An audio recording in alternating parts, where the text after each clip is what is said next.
Assalamualaikum warahmatullahi wabarakatuh. Halo semuanya. Di sini kami akan mempresentasikan hasil dari rekayasa ide kami yang berjudul Kepemimpinan Demokratis dan Otokratis. Kami dari kelompok 7.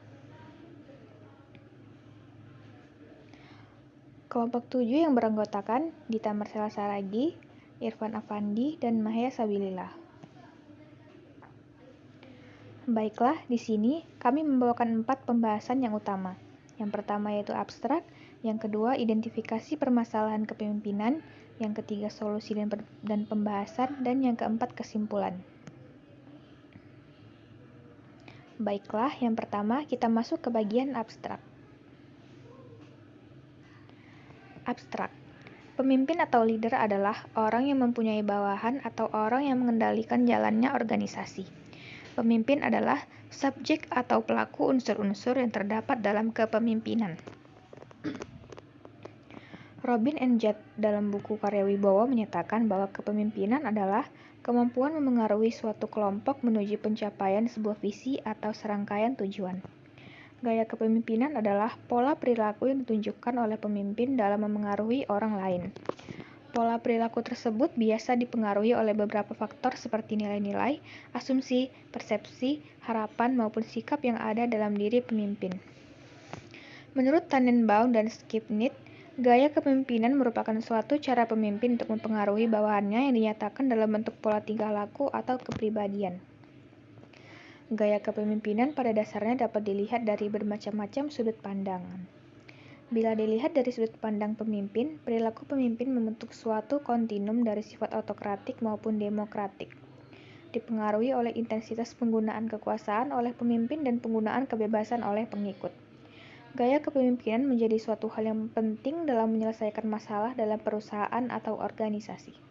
Proses penyelesaian masalah tergantung bagaimana pemimpin menerapkan gaya kepemimpinan. Tidak semua gaya kepemimpinan dapat diterima oleh bawahan tergantung situasi dan kondisi dalam sebuah perusahaan atau organisasi. 2. Identifikasi masalah. Permasalahan umum kepemimpinan. Salah satu permasalahan yang sering terjadi dalam sebuah organisasi adalah timbulnya konflik, sebagaimana dikatakan oleh Gibson et al. Tahun 1997. Selain dapat menciptakan kerjasama, hubungan saling tergantung dapat pula melahirkan konflik. Hal ini terjadi jika masing-masing komponen organisasi memiliki kepentingan atau tujuan sendiri-sendiri dan tidak saling bekerja sama satu sama lain. Konflik tersebut mungkin tidak membawa kematian bagi organisasi, tetapi pasti dapat menurunkan kinerja organisasi yang bersangkutan. Karena itu, diperlukan pemimpin yang memiliki gaya kepemimpinan yang dapat menyelesaikan setiap konflik dalam perusahaan. Menurut Heresy dan Blanchard dalam Ludo dan Panton tahun 1996, 18 dan seterusnya. Masing-masing gaya kepemimpinan ini hanya memadai dalam situasi yang tepat meskipun disadari bahwa setiap orang memiliki gaya yang disukainya sendiri dan sering merasa sulit untuk mengubahnya meskipun perlu. Untuk mengetahui gaya kepemimpinan yang cocok dalam mengatasi konflik, dilakukan penelitian di dalam bisnis para mahasiswa Universitas Ciputra angkatan 2014. Penelitian ini menggunakan pendekatan kuantitatif dengan menggunakan teknik simple random sampling dalam pengambilan sampel. Populasi dalam penelitian ini adalah mahasiswa program studi IBM Universitas Ciputra angkatan 2014. Sampel yang digunakan dalam penelitian ini sebanyak 118 mahasiswa. Metode pengumpulan data menggunakan metode kuesioner yang menggunakan skala Likert dan analisis data menggunakan analisis regresi sederhana. Hasil yang didapatkan gaya kepemimpinan demokratis berpengaruh positif dan signifikan terhadap kinerja karyawan yang secara langsung berpengaruh terhadap penyelesaian konflik. Gaya kepemimpinan autokrasi mendasarkan diri pada kekuasaan dan paksaan mutlak yang harus dipenuhi menurut Rifai dalam Citra 2014 nomor 38.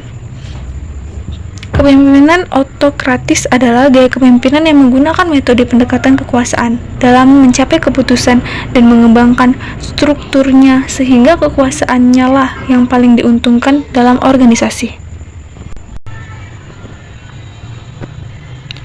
B. Identifikasi permasalahan. 1. Kepemimpinan demokratis dalam upaya meningkatkan motivasi kerja pegawai. Pemimpin sangatlah berperan dalam upaya memajukan sebuah organisasi. Oleh karena itu, bukanlah salah satu hal yang berlebihan jika kita mengatakan bahwa pemimpin merupakan komponen yang sangat penting dalam sebuah organisasi.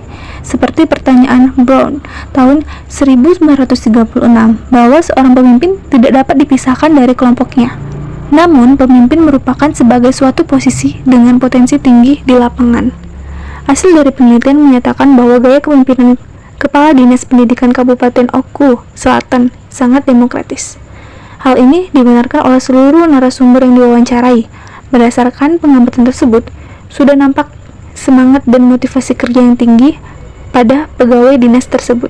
Salah satu pemicu peningkatnya motivasi kerja pegawai di Dinas Pendidikan Kabupaten Oku Selatan adalah gaya kepemimpinan yang dipakai sangatlah demokratis. 2. Pengaruh gaya kepemimpinan autokratis terhadap produktivitas kerja karyawan pada PT Jasa Mutu Mineral Indonesia di Kota Samarinda. Perilaku gaya kepemimpinan autokratis merupakan satu dari banyak faktor penting yang menjadi pengaruh pada produktivitas kerja. Ketika melihat dari cara pimpinannya mengatasi bawahannya pada PT Jasa Mutu Mineral Indonesia, dapat dikaitkan dengan gaya kepemimpinan autokratis. Hal tersebut dapat dilihat dari adanya masukan dari bawahannya. Hal ini tidak menjadi sebuah masalah bagi pimpinannya karena keputusan tetap dari seorang pemimpin. Gaya kepemimpinan autokratis terhadap produktivitas kerja karyawan pada PT Jasa Mutu Mineral Indonesia terlihat dari lingkungan kerjanya. Terdapat berbagai macam elemen dalam sebuah organisasi sebagai sistem sosial. Untuk menjalankan fungsinya sebagai pimpinan akan menjalankan fungsinya sebagai pemimpin yang bijak juga. Ditunjukkan dengan kepuasan karyawan terhadap pimpinan di PT Jasa Mutu Mineral Indonesia.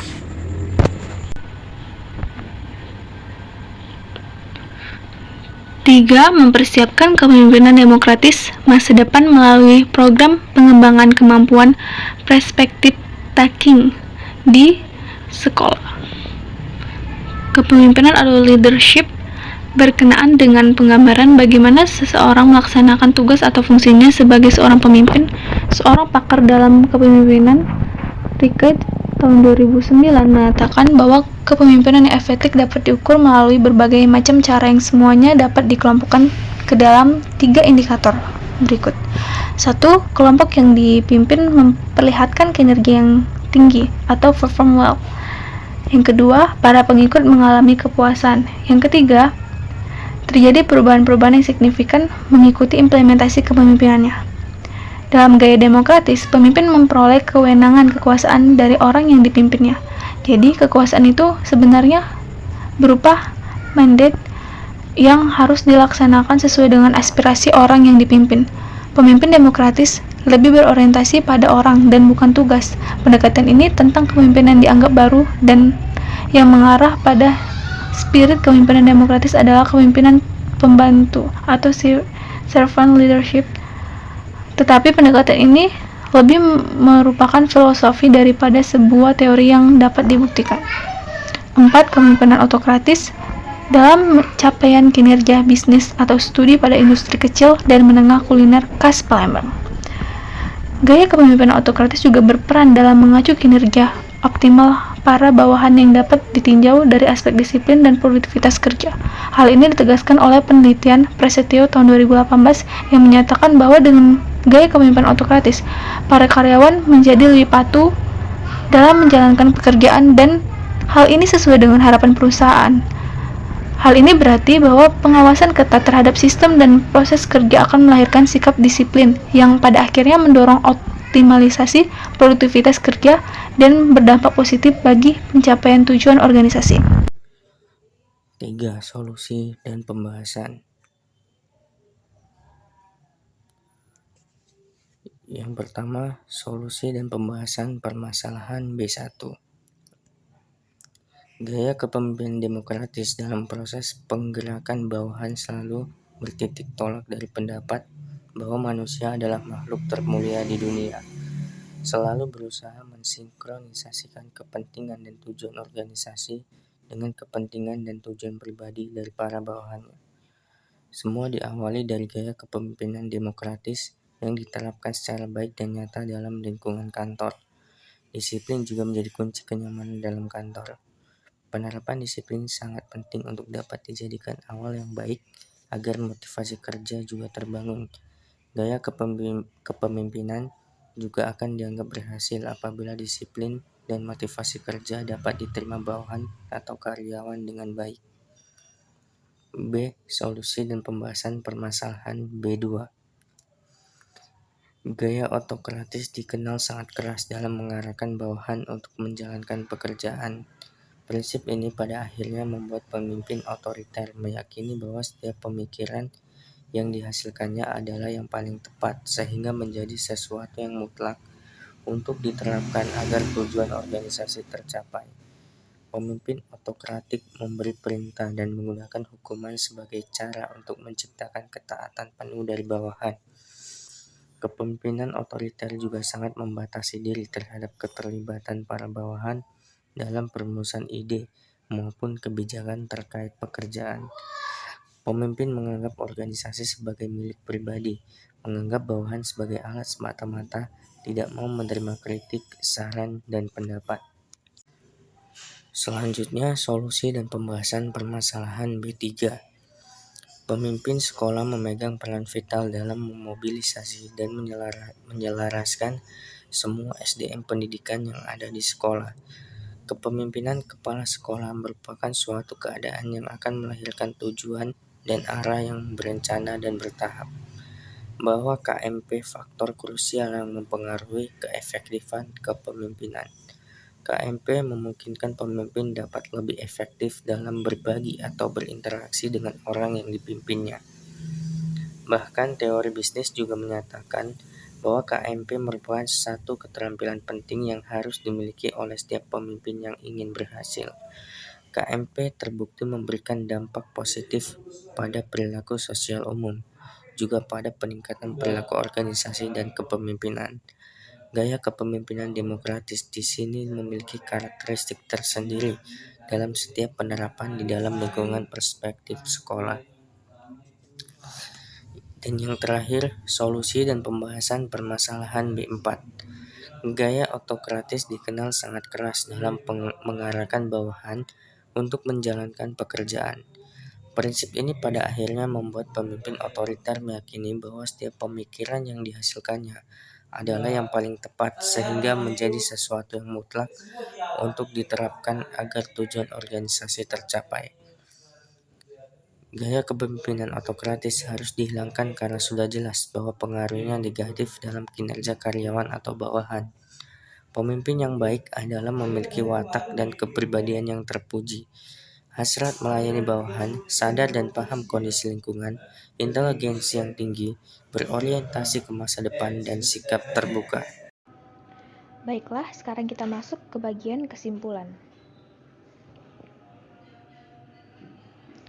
Berdasarkan hasil analisis di atas mengenai gaya kepemimpinan demokratis dan gaya kepemimpinan otokratis dalam lembaga perusahaan, pendidikan, dan usaha industri, maka gaya kepemimpinan demokratis dapat dikatakan sangat disukai oleh setiap pihak, khususnya bawahan pada perusahaan itu sendiri, dan sangat tepat diterapkan oleh seorang pemimpin. Sebaliknya, gaya kepemimpinan otokratis sangat tidak disukai bawahan karena terlalu memberikan tekanan dalam pekerjaan sehingga menghilangkan semangat dan motivasi karyawan atau bawahan.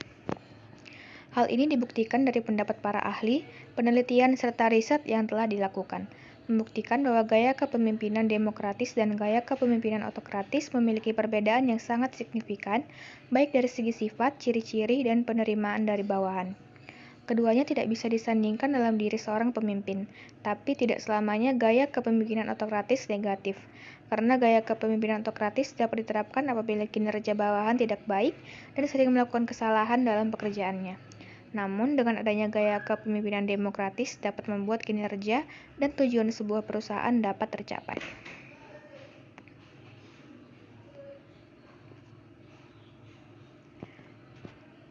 Baiklah, di sini kami mengambil satu kutipan dari Mahatma Gandhi, yaitu, "Aku pernah mengira kepemimpinan berarti otot, tetapi saat ini kepemimpinan berarti merangkul orang-orang." Sekianlah presentasi dari kami. Apabila ada kekurangan dan kesalahan kata, kami mohon maaf. Sekian dan terima kasih. Wassalamualaikum warahmatullahi wabarakatuh.